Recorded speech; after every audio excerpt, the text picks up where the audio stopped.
तस्वीरें आपको दिखा रही हूँ कि पूरे रास्ते को क्लियर कर दिया गया है क्योंकि ये स्क्वाड की गाड़ियां भी आ गई हैं। और जैसे कि हम पहले भी बता रहे थे, पुष्कर सिंह धामी तस्वीरों में नजर आ रहे हैं हाथ हिलाते हुए। आज सुबह से जिस बॉडी लैंग्वेज की हम बात कर रहे हैं वो बॉडी लैंग्वेज बदली हुई है।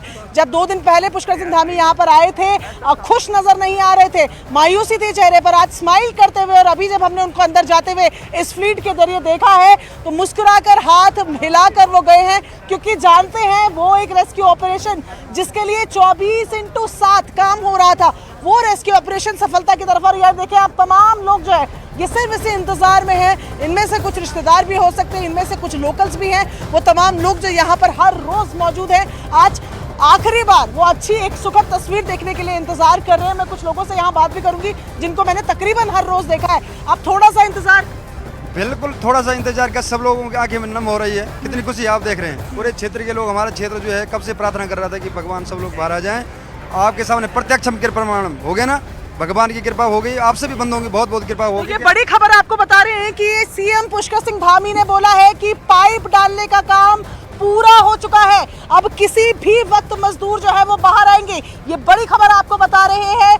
उत्तराखंड के सीएम पुष्कर सिंह धामी ने कहा कि रेस्क्यू पाइप जलने का पूरा काम हो चुका है, अब किसी भी वक्त मजदूर जो है वो बाहर आएंगे। वो उतना ही समय लगेगा जितना एसडीआरएफ एनडीआरएफ की टीम को ऑपरेट करने में लगेगा, एक एक शख्स को बाहर लाने में लगेगा, केवल वो समय है। फिलहाल यहाँ से पुष्कर सिंह धामी नीचे की तरफ गए हैं। ये वो जगह इस टनल की जहाँ पर हाई लेवल मीटिंग्स होती हैं। यहाँ पर ही जब केंद्रीय मंत्री नितिन गडकरी आए थे वो यहाँ पर थे।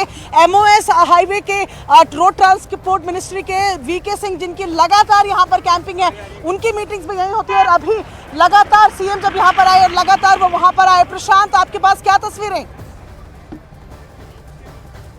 और ये एक बड़ी खबर है, ये एक बड़ी खबर है। टनल के भीतर एक अस्थायी इमरजेंसी हॉस्पिटल तैयार किया गया है। डॉक्टर्स वहां पर मौजूद हैं क्योंकि अब ये पुख्ता हो चुका है, रास्ता पूरा साफ कर दिया गया है और वहां एक इमरजेंसी हॉस्पिटल बनाया गया है जहां पर उनके स्वास्थ्य का परीक्षण होगा। लेकिन एक और बड़ी खबर,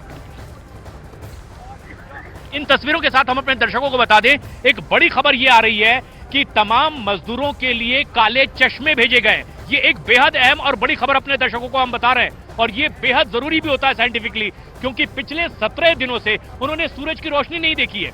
हालांकि यहां पर मौसम विभाग ने कहा था कि आगे कुछ दिनों तक बादल छाए रहेंगे, लेकिन आज सूरज चमकता हुआ दिखाई दे रहा है। चश्मे भेजे गए हैं, काले चश्मे, क्योंकि 17 दिनों से इन लोगों ने सूरज की रोशनी नहीं देखी है। कहीं कोई बड़ा नुकसान ना हो जाए आंखों को, हर वो प्रिकॉशन लिया जा रहा है जिसकी जरूरत है। काले चश्मे हर मजदूरों के लिए भेजा गया है जो 17 दिनों से इसी टनल में फंसे हुए थे। साथ ही साथ जिन्होंने खुदाई की है, रेड माइनर्स, वो 2 मजदूर अब टनल से बाहर आ चुके हैं, यानी कि उनका काम कंप्लीट हो चुका है। उन्होंने अपने मिशन को कामयाबी तक पहुंचाया है।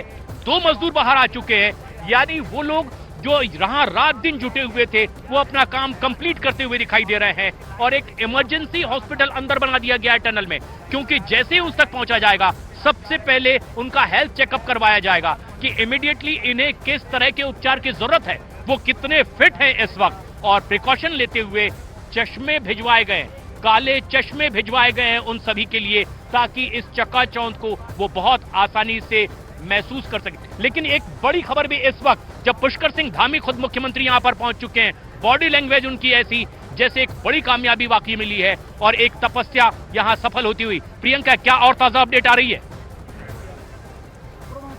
देखिए, जिस तरीके से आपने बताया कि मजदूर जो है वो बहुत लंबे समय से अंदर फंसे हुए हैं, काले चश्मे उनको दिए गए हैं ताकि आंखों में डायरेक्ट फर्क ना पड़े जब वो बाहर आए। तो जिस तरीके की रोशनी यहाँ है, क्योंकि उनके पास एक लाइट का सहारा जरूर था पर वो टनल की लाइट थी। मैं एक बार फिर जरा दर्शकों को तस्वीरें दिखाऊं कि अगर आप गिनती करेंगे तो तकरीबन 20 के लगभग एम्बुलेंसेस अभी भी ऑन द स्पॉट बनी हुई है। 20 एम्बुलेंसेस यहाँ पर बनी हुई हैं जो कि तुरंत तरीके से जैसे ही एसडीआरएफ एनडीआरएफ की तरफ से इशारा होगा ये एक एक करके अंदर जाएंगी और इनके जो तमाम लोग हैं वो जो मजदूर अंदर फंसे हुए हैं वो बाहर आएंगे। आप पुलिस की चौकसी यहाँ पर देख रहे हैं, बेहद चौकस, बेहद चाक चौबंद तरीके से व्यवस्था बनाए हुए। यहाँ पर अब किसी की एंट्री नहीं है। और देखिए, डॉक्टर्स की टीम आपको नजर आ रही है, डॉक्टर जोशी की अगुवाई में यहाँ पर लगातार बातचीत की जा रही थी। एक एक करके फिर देखिए एक छोटी एम्बुलेंस जो है वो दिख रही है जिसमें डॉक्टर्स दिख रहे हैं, डॉक्टर्स की टीम दिख रही है और इसके अंदर सामान नजर आ रहा है। स्टेथोस्कोप, कंबल, वो तमाम चीज़ें जिनकी ज़रूरत उनको हो सकती है। यहाँ ये समझना होगा कि अंदर और बाहर के टेम्परेचर में भी बहुत फ़र्क है। बाहर की तरफ जो है वो सर्दी है, अंदर लगातार वो जितने दिनों से बंद है वहाँ टेम्परेचर में अलग है। इसी वजह से जिसकी बात प्रशांत कह रहे हैं, एक अस्थायी हॉस्पिटल बनने की वहाँ पर बनाया जा रहा है, जिसपे सबसे पहले जो मजदूर आएंगे उनका शुरुआती उपचार किया जाएगा। जो लोग हैं वो एक दूसरे से गले मिलकर इस खबर को ट्रीट कर रहे हैं। और यहाँ पर फिर से गाड़ियों का काफिला, वीआईपी स्क्वाड नजर आ रहा है।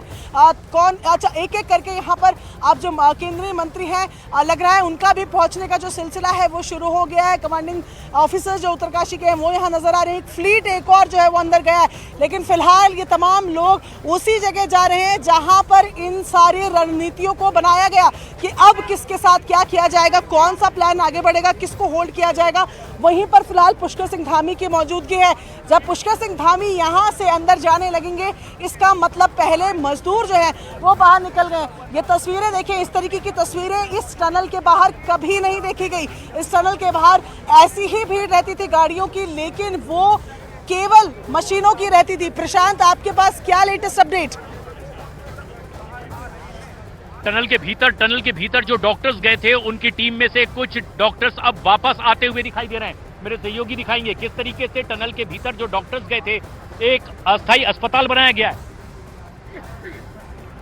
उन मजदूरों के हेल्थ चेकअप के लिए एक अस्थायी अस्पताल बनाया गया है। कुछ डॉक्टर्स अब आते हुए वापस दिखाई दिए हैं हमें, यानी कि अब वो ये सूचना दे रहे हैं कि उनके स्वास्थ्य के बारे में उनके पास में क्या जानकारी है, उन्हें किस तरह के और आगे उपचार की जरूरत हो सकती है। और टनल के भीतर अब हलचल बढ़ती हुई, क्योंकि अब एम्बुलेंस भीतर एक एक करके दाखिल होगी। कुछ खास जरूरी सामान एक और गाड़ी से भीतर लेकर जाया जा रहा है। एक और एम्बुलेंस जिसमें कि कुछ खास सामान है, ये हम महसूस कर सकते हैं, वो टनल के भीतर अब दाखिल होता है, क्योंकि कुछ डॉक्टर्स यहां से वापस लौटे हैं। और जिस तरह से हम जानकारी दे रहे हैं अपने दर्शकों को, इस टनल के अंदर ही जहां रेस्क्यू ऑपरेशन कंप्लीट हो रहा है, वहीं एक अस्थायी अस्पताल बनाया गया है। उन तमाम मजदूरों के लिए काले चश्मे भेजे गए, क्योंकि 17 दिनों से उन्होंने सूरज की रोशनी नहीं देखी है, कहीं आंखों को कोई बड़ा नुकसान ना हो जाए, इसलिए प्रिकॉशनरी ये तमाम स्टेप्स उठाए जा रहे हैं। और इसीलिए अब ये एक और गाड़ी जो टनल के ठीक बाहर हम देख सकते हैं। इस वक्त जो एक वक्त लग रहा है, एक अंदाजा ये लगाया जा रहा है इस वक्त कि अगर ये रेस्क्यू ऑपरेशन अंदर भीतर कंप्लीट हो गया है तो वहां उनके स्वास्थ्य की जांच पड़ताल सबसे ज्यादा जरूरी है कि इस समय वो किस तरह से स्वस्थ हैं या किन्हें किस तरह के उपचार की जरूरत है। और एक डॉक्टर्स की, एक्सपर्ट्स की टीम टनल के भीतर मौजूद है। एक अस्थायी अस्पताल टनल के भीतर बना दिया गया है, उन्हें काला चश्मा दिया जाएगा और फिर उसके बाद एक एक कर उन्हें बाहर लाया जाएगा। लेकिन डॉक्टर्स की मूवमेंट अब और तेज होती है, क्योंकि कुछ डॉक्टर्स जो टनल से बाहर आए थे उन्होंने दूसरे और एक्सपर्ट से बातचीत की है, कुछ और डॉक्टर से उनकी बातचीत होती हुई, और अब एक बार फिर से कुछ डॉक्टर टनल के भीतर दाखिल होते हुए हमें दिखाई दे रहे हैं। ये सीधी तस्वीरें आप देखिए